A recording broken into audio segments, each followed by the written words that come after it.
শুরু হয়ে গেছে চারিদিকে উল্লাস। টাইগার কবির যখন দম দিতে যায় কিন্তু উন্মাদনায় ফেটে পড়ে হাডুডুর মাঠ। আমরা দেখতে পাচ্ছি সেই টাইগার কবির কিন্তু এখন দম দিচ্ছে বীর দর্পে। সে একেবারেই কিন্তু ভিতরে ঢুকে পড়েছে, দেখা যাবে তাকে ট্যাকেল করতে পারে কি না। দর্শক, আজকে কিন্তু এই যে মাগুরা শালিকার মাঠ আনন্দে পরিপূর্ণ, আনন্দের জোয়ার বইছে টাইগার কবিরকে পেয়ে। মানুষ যারা হাডুডু ভক্ত তারা যে কিন্তু মুখিয়েছিল টাইগারের খেলা দেখার জন্য। সেই টাইগার এই মুহূর্তে দম দিচ্ছে, দেখা যাক। হট ফেভারিট কর্নার রাশেদ ছিল, আশরাফুল ছিল, কিন্তু পারেনি ট্যাকেল করতে। সময় শেষ, ফিরতে হলো তাকে দম দিয়ে। দর্শক, আমরা দেখতে পাচ্ছি বাংলাদেশের গণ্ডি পেরিয়ে বাইরের কান্ট্রিতেও যে সুনাম অর্জন করেছে, বিশেষ করে ইন্ডিয়ার বিভিন্ন প্রদেশে, সেই শরীফুল এই মুহূর্তে দমে আছে। দেখতে পাচ্ছি চমৎকার একেবারে ভিতরে ঢুকেছে এবং একজনকে টাচ করেছে বলে দাবি করছেন, কিন্তু দেখতে পাচ্ছি টাইগার কবির যেন শরীফুলের উপরে অগ্নিমূর্তি ধারণ করেছে, খেপে গেছে।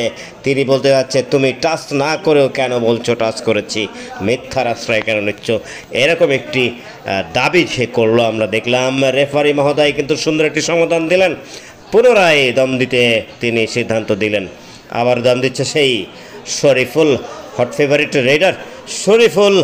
ইন্ডিয়ার আসাম এলাকায় অনেক খেলে থাকে, বাংলাদেশে, সারা বাংলাদেশে, বিশেষ করে বাংলাদেশের প্রত্যেকটা জেলাতেই যার সুনাম রয়েছে সেই শরীফুল দক্ষিণবঙ্গের কৃতি সন্তান। চমৎকার খেলছে, আমরা দেখতে পাচ্ছি দম দিচ্ছে কিন্তু বেশ ছটফটে। আবারও চেষ্টা হয়েছিল ট্যাকেলের, কিন্তু শরীফুল বলে কথা, তাকে ট্যাকেল করতে ব্যর্থ হলো টাইগার কবিরের ক্যাচাররা।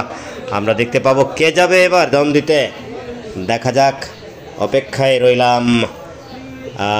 আমরা দেখতে পাচ্ছি কিন্তু বুলেট আনিস, বুলেটের গতিতে খেলে থাকে, নড়াইলের কালিয়ার কৃতি সন্তান, চমৎকার খেলে থাকে। তার নাম কিন্তু বুলেট দেয়া হয়েছিল, বিশেষ করে আমি প্রত্যেকটা খেলাতে তাকে বুলেট আনিস বলে থাকি, কেননা তার গঠনটাও বুলেটের মতো বেশ সুঠাম এবং শক্তপোক্ত বলে মনে হয়, বেশ মজবুত একজন খেলোয়াড় এবং অদম্য শক্তি নিয়েই খেলে। বুলেটের মতো শক্তি, বুলেটের মতো গতি। দেখা যাক সফলতা পাবে কিনা, পতন করতে পারবে কি। আশরাফুল রয়েছে এক কর্নারে, রয়েছে সে Narail express Rashed, hot favourite corner বলা হয়ে থাকে, সে রাশেদ কিন্তু এক কর্নারে রয়েছে। আমরা দেখতে পাচ্ছি আবারও ফিরে গেলেন বুলেট আনিস, কোনো সফলতা নেই, কাউকে পতন করতে পারেননি, তাকে ট্যাকেলও কেউ করেনি। আমরা দেখতে পাচ্ছি আবারও যাচ্ছে সেই হট ফেভারিট রেডার দম দিতে শরীফুল। আমরা দেখব, আগের বারে কিন্তু চেষ্টা হয়েছে কিন্তু না, এখনও পর্যন্ত শরীফুলকে কিন্তু ট্যাকেল করতে ব্যর্থ হয়েছে। আমরা দেখতে পাচ্ছি শরীফুল কিন্তু অদম্য চিত্তে খেলে যাচ্ছেন। টাইগার কবির কি দম দিবেন? নো, টাইগার কবিরকেই পতন করেছে আমরা দেখতে পেলাম। আমার মনে হয় শরীফুলের একটা প্রতিশোধ স্পৃহা ছিল যে টাইগার কবির আমাকে এত বেশি কথা বললো আগেরবার, আমি তাকেই পতন করবো, এবং সেটা সে করে এসেছে। দর্শক দেখতে পাচ্ছেন কিন্তু দম দিচ্ছে এই মুহূর্তে বুলেট আনিস। বুলেটের গতিতেই খেলে থাকে বলেই আমি তাকে বুলেট আনিস বলে থাকি। দেখা যাক তার বুলেটের গতি নিয়ে দলকে কতটা সফলতা এনে দিতে পারে, দলের জন্য কতটা অর্জন করতে পারে, সে ব্যক্তিগত পারফরমেন্সটাও কেমন করতে পারে সেটাও দেখার বিষয়। আমরা দেখতে পাচ্ছি দম দিচ্ছে বেশ ঝটপট করে, বেশ ঝোড়ো গতিতেই বুলেট দম দিচ্ছেন। বুলেট আনিস ব্যক্তিগতভাবে আমার সাথে পরিচয় আছে, ভালো সম্পর্ক ভালো। তিনি ফিরে গেলেন, তার দম দেওয়ার যে নির্ধারিত সময় শেষ হয়ে যাওয়ার কারণে।